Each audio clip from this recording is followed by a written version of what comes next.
Bienvenue au cœur de l'histoire. Je suis Virginie Giraud et aujourd'hui, pour l'interview du vendredi, je reçois Jean-Christophe Courtil. Bonjour Jean-Christophe. Bonjour Virginie. On se connaît depuis longtemps, tu es maître de conférences à l'Université Toulouse Jean Jaurès et membre de l'Institut universitaire de France et tu travailles notamment sur l'histoire des idées. Et puis tu as publié un livre aussi, Le corps souffrant dans l'œuvre philosophique de Sénèque, paru chez Peters Publishers en 2015. Alors aujourd'hui, je voulais qu'on parle d'un sujet qui est important pour notre société, c'est l'avortement. Alors dans l'Antiquité romaine, parce que c'est ta spécialité à la base, est-ce que la loi structure ce qu'est l'avortement à cette époque-là ? Est-ce qu'il y a une loi qui interdit ou qui autorise l'avortement ? Alors ce qu'il faut savoir, c'est qu'il n'y a pas de loi jusqu'au IIIe siècle à Rome qui interdise l'avortement. Ce qui est intéressant de constater, c'est que dans les pratiques, le père de famille, qui a toute autorité sur ses enfants, a la responsabilité de décider d'un avortement ou pas chez son épouse. Donc, pas besoin de loi, puisque finalement, le père lui-même a cette responsabilité. Ça veut dire que l'homme peut dire, attends, là tu es enceinte, je ne suis pas d'accord, je ne veux pas de cet enfant, et c'est lui qui va faire venir une avorteuse ? Tout à fait. Le père de famille a tout droit sur son enfant. Il a le droit de le vendre, il a le droit de le prostituer, et il a droit de vie ou de mort sur lui, même à l'âge adulte. Donc le père romain a un grand pouvoir sur sa lignée. C'est en cela qu'il peut très bien demander à son épouse d'avorter s'il le souhaite, s'il ne veut pas de cet enfant. Donc si je me souviens bien de mes propres recherches, il y a quand même des cas où, en cas d'avortement, si la femme meurt, c'est l'avorteuse qui est condamnée. Effectivement, mais dans ces cas-là, encore une fois, c'est toujours par rapport au père. Il n'est jamais question de la mère. Le père peut se plaindre qu'on lui a retiré quelque chose, qu'on lui a pris quelque chose. À ce moment-là, il va y avoir une punition, mais qui va être en fait une justice de vengeance. C'est-à-dire, il va s'agir de punir la personne qui a retiré l'enfant au père sans son consentement, de même qu'on pourrait punir un voleur qui lui a volé quelque chose, ou un brigand qui a tué un de ses animaux. C'est exactement la même chose. En fait, il n'y a pas de statut particulier pour l'avortement. C'est pas plus grave qu'autre chose. Simplement, il faut l'autorisation du père. Si le père n'a pas donné d'autorisation, à ce moment-là, il peut y avoir des poursuites.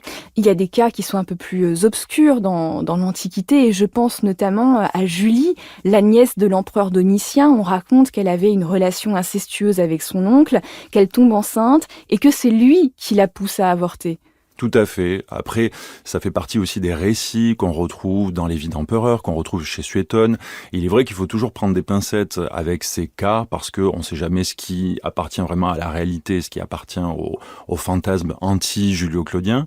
Donc, il faut prendre des précautions avec ça. Ce que ça nous montre, en tout cas, qui est important, c'est que ça nous montre, premièrement, qu'on avait recours à l'avortement parmi même les empereurs et la cour impériale, donc c'est pas simplement un procédé de bas peuple, de petites gens, et ça montre également que même chez les empereurs, il peut y avoir des décisions qui sont prises et qui ne conviennent pas au père de famille, fût-il empereur. Et on voit aussi dans les textes de l'Antiquité que l'avortement a l'air extrêmement répandu, et je pense à un texte d'Ovide que tu connais. Donc Ovide, c'est le grand poète de l'amour dans l'Antiquité romaine, et il y a un texte dans lequel il se fâche contre sa maîtresse Corinne, on suppose que c'est une courtisane, parce qu'elle a avorté sans le prévenir. Et lui, il est furieux parce que d'une part, elle est très malade, donc elle a failli mourir, il est fâché contre ça, mais il est aussi fâché parce que il sent qu'il a été spolié de son bien, qui était le bébé, et pourtant là, il ne s'agit pas d'un mariage. Oui, tout à fait, parce qu'en fait, il s'agit bien de la volonté de l'homme par rapport au corps de la femme. C'est-à-dire que Ovide est le premier dans son œuvre à dénoncer certains avortements, pas l'avortement de manière générale, c'est ça qui est intéressant. Dans l'Antiquité, c'est toujours des propos pragmatiques, c'est-à-dire du cas par cas. L'avortement n'est pas condamné de manière générale, il est condamné quand il va à l'encontre d'un certain nombre de choses. Et Ovide nous dit, eh bien, il ne faut pas avorter, par exemple, lorsque c'est pour rester mince, pour être belle, pour continuer à jouir des plaisirs. Ça, ce sont pas des raisons acceptables. Par contre, pour d'autres raisons, c'est tout à fait acceptable, en particulier quand le père le veut, quand l'homme le décide. Là, c'est tout à fait acceptable. Donc on voit bien qu'il y a vraiment une position pragmatique, qui a rien d'idéologique, qui a rien de philosophique, mais qui est vraiment du cas par cas. Qui est du cas par cas, mais qui se fait au détriment toujours du corps de la femme, d'une certaine manière. Tout à fait. Alors, comment on avorte dans l'Antiquité ? Quelles sont les méthodes qu'on a à disposition à cette époque ? Alors, il y a deux méthodes principales. La première méthode, c'est la méthode médicamenteuse, soit par absorption de substances qui peuvent être des purgatifs, qui vont faire vomir ou qui vont faire se vider les entrailles. On peut avoir aussi des anticoagulants, c'est-à-dire des plantes qui vont empêcher le sperme de se coaguler, puisque dans l'Antiquité, on pensait que l'embryon, puis le fœtus, était la conséquence de l'agglomération du sperme du père. La la mère femme a n'y pas est pour trop... rien. Non, elle n'y est pas pour grand-chose. C'est une sorte de pot dans lequel on va mettre une graine qui va pousser d'elle-même. C'est un incubateur. C'est ça, exactement.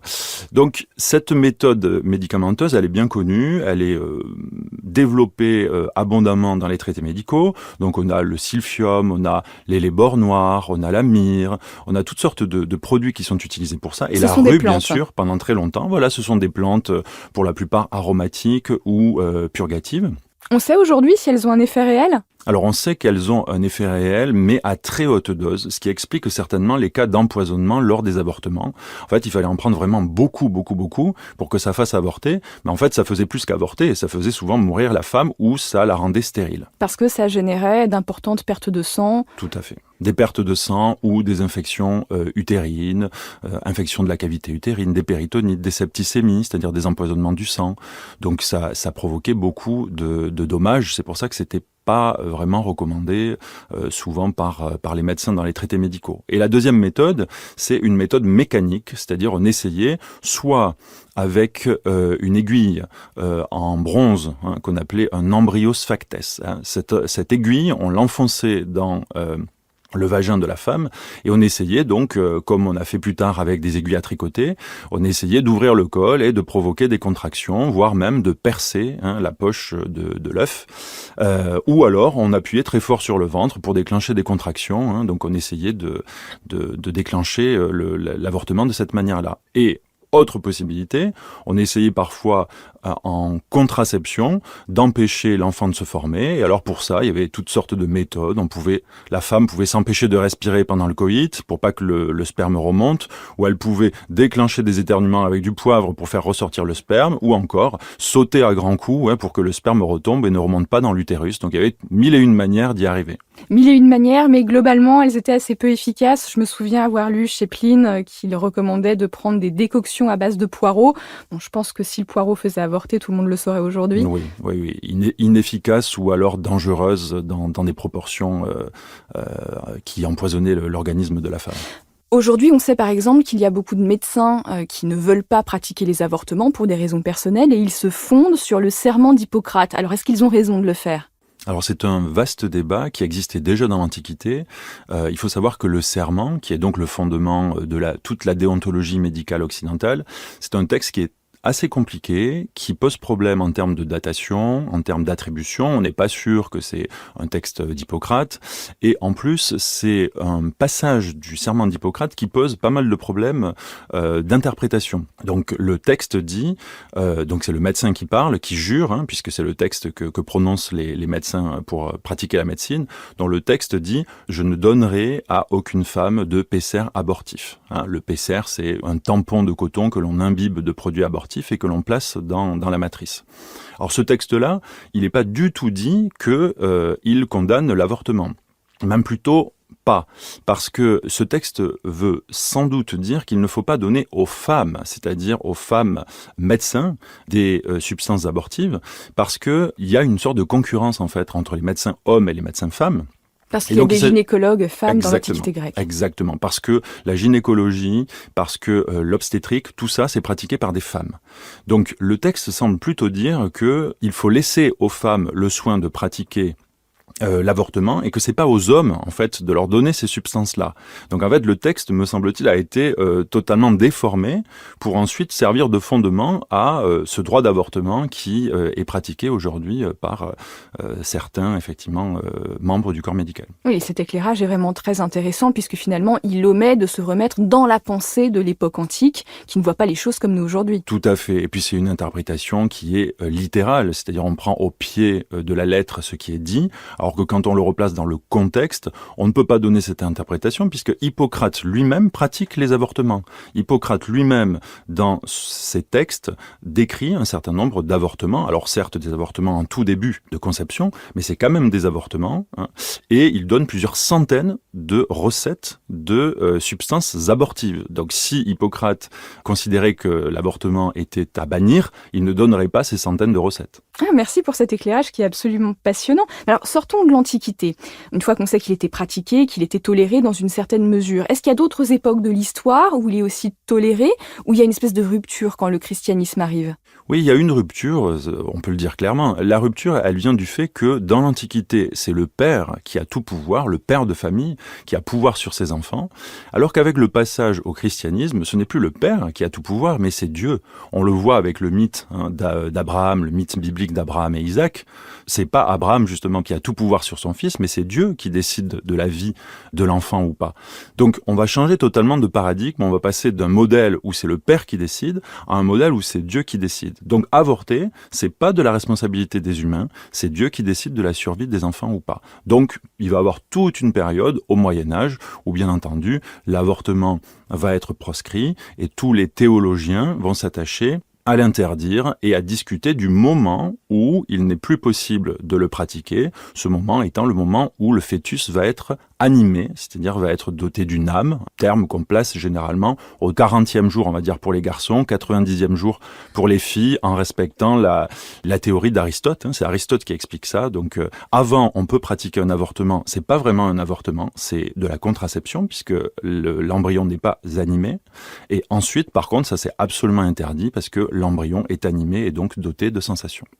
D'ailleurs, on voit que chez Napoléon et le Code civil de 1804, il y a ce retour du Père tout-puissant qui prend le pas sur Dieu, puisqu'il formule des phrases telles que « L'enfant appartient au mari de la femme, comme la pomme au propriétaire du pommier. La femme est donnée à l'homme pour qu'elle lui fasse des enfants. Elle est sa propriété comme l'arbre à fruits et celle du jardinier. » Donc il y a un retour en arrière, c'est le retour flamboyant du patriarcat. Tout à fait, c'est un retour en arrière, c'est la manière dont Napoléon Bonaparte a puisé dans l'Antiquité ce qu'il arrangeait bien. Et il allait puiser ce modèle patriarcal du pater familias dont je parlais tout à l'heure, c'est-à-dire ce père de famille qui a tout droit sur sa famille. Et c'est lui et non Dieu qui va pouvoir décider de la survie ou non de ses enfants. Alors, on voit qu'en 1975, la loi change en France grâce à Simone Veil. Elle fait passer la loi sur l'avortement en montrant que c'est un problème de santé publique.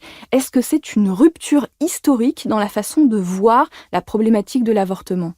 C'est une rupture, même si déjà dans l'Antiquité, on se rendait compte que le problème principal de l'avortement, c'est la mortalité de la mère. Puisque on estime aujourd'hui dans le monde qu'à peu près une mère sur 8 décède suite à un avortement qui n'est pas sécurisé. Donc on peut s'imaginer que dans l'Antiquité, avec l'absence d'antisepsie, l'absence de tout ce qu'on a aujourd'hui pour survivre à une telle épreuve, eh bien la mortalité devait être bien supérieure. Donc si on a peur de l'avortement dans l'Antiquité, c'est surtout parce qu'on a peur pour la survie de la mère. Donc on en avait bien conscience, mais c'est vrai que c'est quelque chose qui a été oublié peu à peu et qui a fait qu'on a toujours vu ce problème-là du point de vue de l'homme et du point de vue du mari et non du point de vue de la mère qui, elle, risque sa vie, sachant qu'elle risque sa vie en avortant, mais elle risque sa vie aussi parfois en n'avortant pas. C'est-à-dire qu'il y a des cas aussi où l'avortement permet de sauver la mère et c'est des cas qu'il ne faut pas négliger. Depuis que la loi Simone Veil est passée en France, on a l'impression qu'on peut avorter légalement et facilement dans tous les pays d'Europe. C'est vrai ou pas ? Alors pas vraiment, et c'est assez paradoxal, parce qu'alors qu'au Bénin, l'avortement est autorisé, certains pays de l'Europe interdisent l'avortement. C'est le cas, par exemple, de l'Andorre, c'est le cas de Malte, le cas également du Vatican, qui condamne l'avortement à des peines de prison pouvant aller jusqu'à 3 ans. Et c'est également le cas plus ou moins de la Pologne qui, depuis 2020, interdit l'avortement même dans les cas de malformation capitale et grave du fœtus. L'avortement n'est est très réduit et simplement autorisé pour des cas de viol, d'inceste ou de risque imminent de mort de la mère. Donc on voit qu'il y a encore du progrès à faire dans certains pays. Et en Irlande, il faut rappeler qu'il y a eu un référendum en 2018 et ce n'est que depuis 2018 en Irlande du Sud et 2019 en Irlande du Nord que l'avortement est autorisé. Et on voit à quel point ces droits sont fragiles. On voit aujourd'hui qu'il y a un étonnant retour en arrière des mentalités. On voit que la Cour suprême des USA a aboli l'arrêt Roe versus Wade qui autorisait la pratique de l'avortement dans tout le pays. Et plus étonnant, en France, alors qu'on avait quand même milité pour l'avortement, on voit, grâce à une étude de l'IFOP pour la Fondation Jean Jaurès, qui date du 22 juin 2022, que 29% des 18-24 ans en France sont défavorables à l'avortement, alors que seulement 8% des plus de 65 ans y sont défavorables. Qu'est-ce que ça dit de nos mentalités ? Alors ça dit qu'on a parfois dans l'histoire de l'humanité des retours en arrière en termes d'histoire des idées, ça c'est évident.